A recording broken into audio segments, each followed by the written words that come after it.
Your favorite crab meat pizza has arrived, Mom. Enjoy to your heart's content. As my daughter-in-law places the plate before me, her kindness seems out of character. I can't help but question this abrupt shift. It strikes me that my eldest child and his wife might be orchestrating some scheme, using food as their tool. Their history of hostility and past attempts to deceive me weigh heavily on my mind. The lavishness of this pizza only adds to my skepticism. Their sudden display of kindness feels more like a calculated move than genuine warmth. Trusting them blindly would be naive. It's clear they're plotting something. I refuse to be underestimated. I possess the capability to defend myself and reverse any situation if necessary. My name is Mary, a housewife in her 60s. Since my husband's passing years ago, I've lived alone. Initially, when my eldest child and their spouse proposed I move in with them, I declined. They were newlyweds, and I wanted them to relish that special phase. Nevertheless, they insisted on residing nearby out of concern for my well-being, a gesture for which I was genuinely appreciative. Their frequent visits, despite my reassurances that they needn't feel obligated, were a testament to their caring nature. My eldest child would often express worry, prompting me to relent and indulge their concern. Similarly, my daughter-in-law sought opportunities to foster a bond with me even when my eldest was occupied. I took pride in my child's choice of partner, believing her to be a person of integrity. However, I was oblivious to their ulterior motives at the time, a realization that now vexes me. Reflecting on those moments, I am irked by my own gullibility. Genuine kindness without hidden agendas is a rarity. I allowed myself to be swayed by their eloquent assurances, oblivious to the underlying truth. It wasn't until later that I uncovered their true intentions. One evening, they dropped by and ended up staying overnight, citing a lack of plans for the following day. Though I hesitated to encroach on their time as a couple, suggesting they return home since it was nearby, my daughter-in-law was insistent. "We're eager to strengthen our bond, so we'd like to stay," she asserted. Reluctantly, I acquiesced, offering them the guest room. This house, a creation of my late husband, holds many unused rooms since it's too large for just me. Despite its dustiness, my daughter-in-law graciously assisted in tidying up, showcasing her adeptness at housework and reinforcing my favorable opinion of her.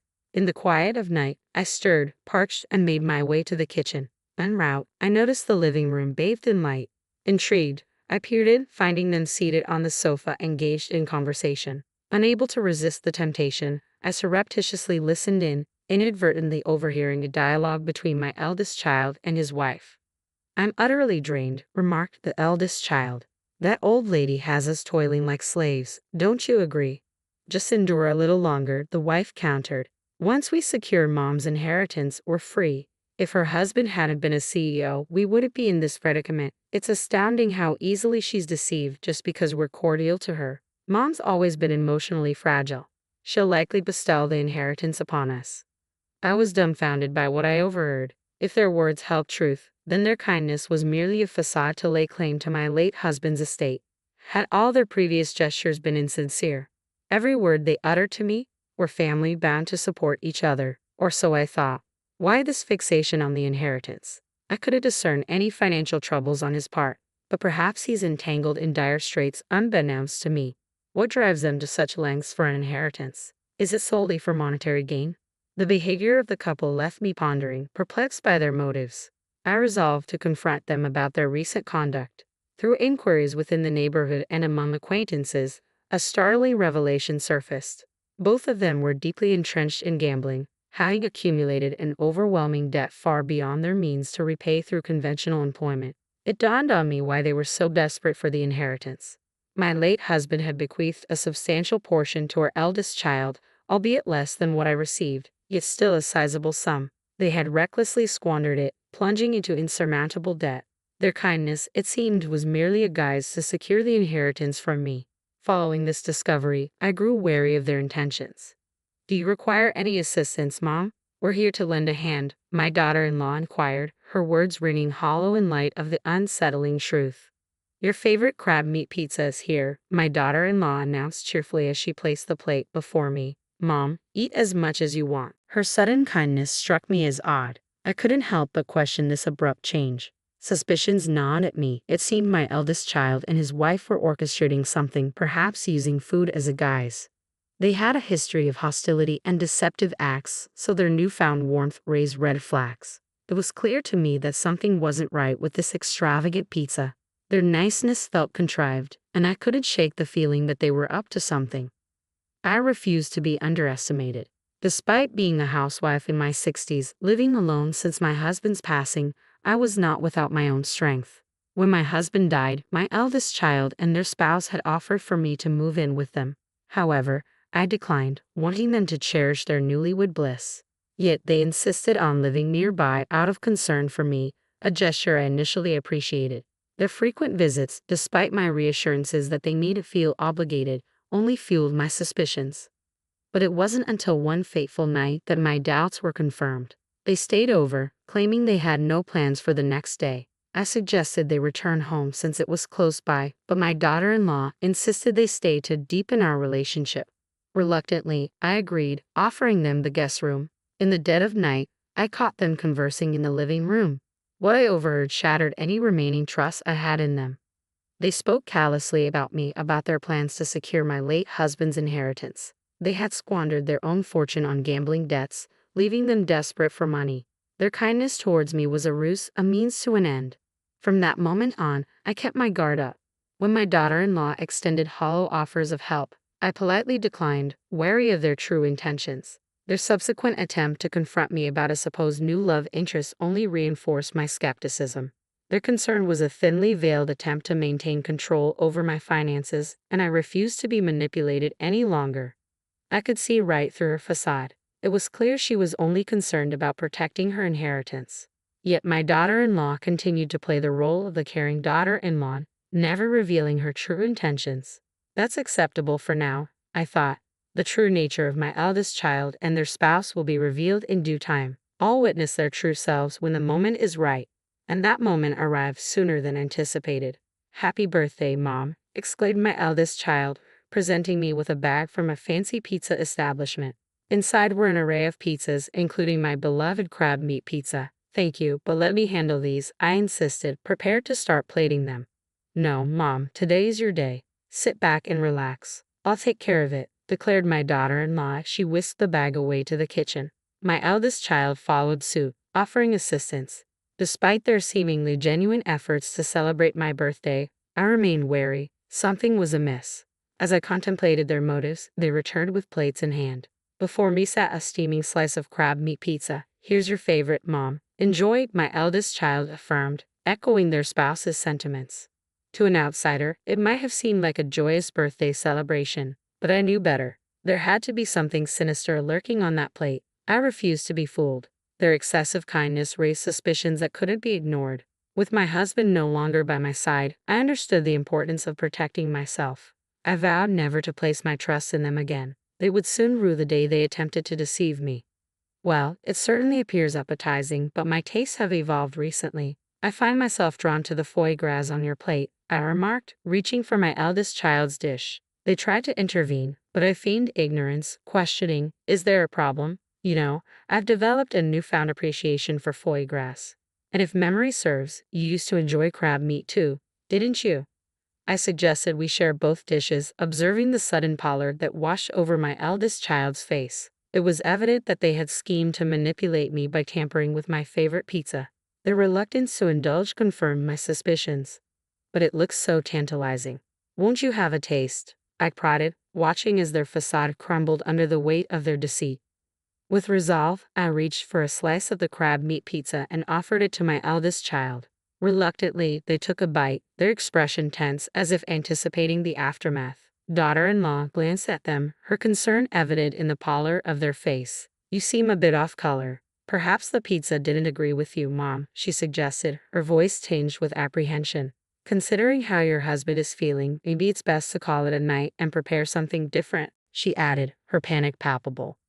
Sensing daughter-in-law's desperation to end the meal, I countered, "But your son doesn't appear well either. It's safer for you to stay the night." Despite her attempts to deflect, insisting they leave, her words faltered, betraying her desire to depart. It was clear she was eager to make a swift exit.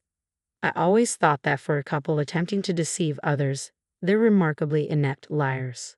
They unravel at the slightest hint of unpredictability. I mused to myself as I observed my eldest child. Suddenly, something peculiar occurred. After a few moments, with a resounding thud, they collapsed to the ground. As I approached, I realized they were deeply asleep, likely drugged with a sleeping pill. Oh, couldn't keep your eyes open, could you? Must have been exhausted, I remarked, tilting my head in feigned innocence. Daughter-in-law's frustration boiled over. Enough. Why won't things go according to plan? Today was supposed to be crucial, she exclaimed, slapping my eldest child's cheek in a futile attempt to rouse them. But they remained unconscious, oblivious to her distress. I stood in stunned silence as daughter-in-law's facade crumbled before my eyes.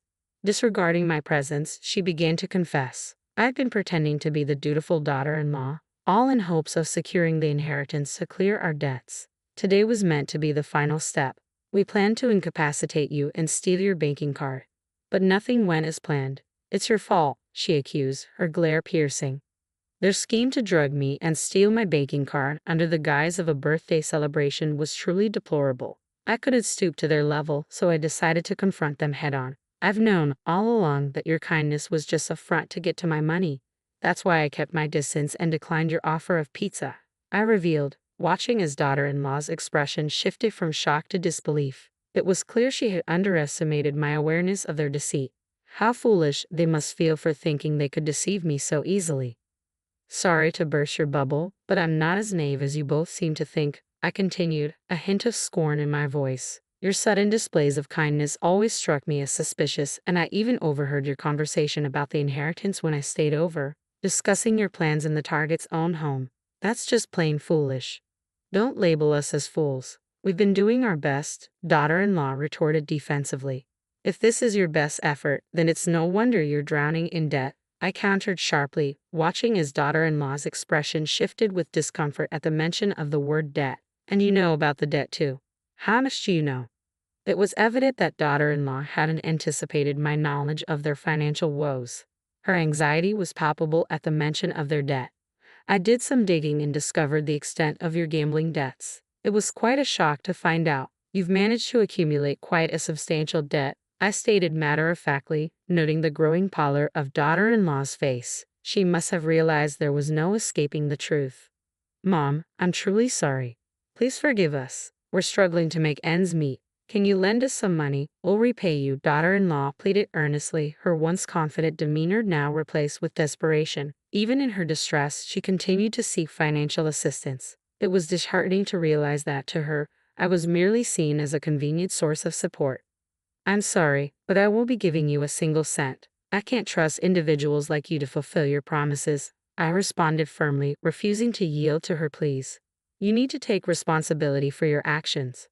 Daughter-in-law's demeanor shifted to one of resignation at my words. Though visibly disheartened, she seemed to comprehend my unwavering stance and refrained from asking for money again. Following that confrontation, my interactions with my eldest son and daughter-in-law gradually waned. They ceased visiting, barely maintaining any communication. Surprisingly, when those days arrived, I didn't experience loneliness as I had expected. Instead, I felt a sense of liberation, free from the shackles of deceit. Eventually, my eldest child and daughter-in-law relocated. According to neighbors, they were escorted away by dubious individuals, likely unable to settle their debts and forced to flee to a distant state. Perhaps they now endure harrowing circumstances, plagued by the consequences of their actions. Yet such matters are no longer my concern. We are estranged, our ties severed. I bid farewell to this tumultuous chapter, confiding in my late husband's photograph. His expression seemed to exude a sense of relief, as if acknowledging the closure of a fraught period. My sole family now resides in the memory of my late husband, the one who steadfastly stood by me. The life is fleeting. I am determined to embrace it with strength, cherishing the cherished moments shared with my husband.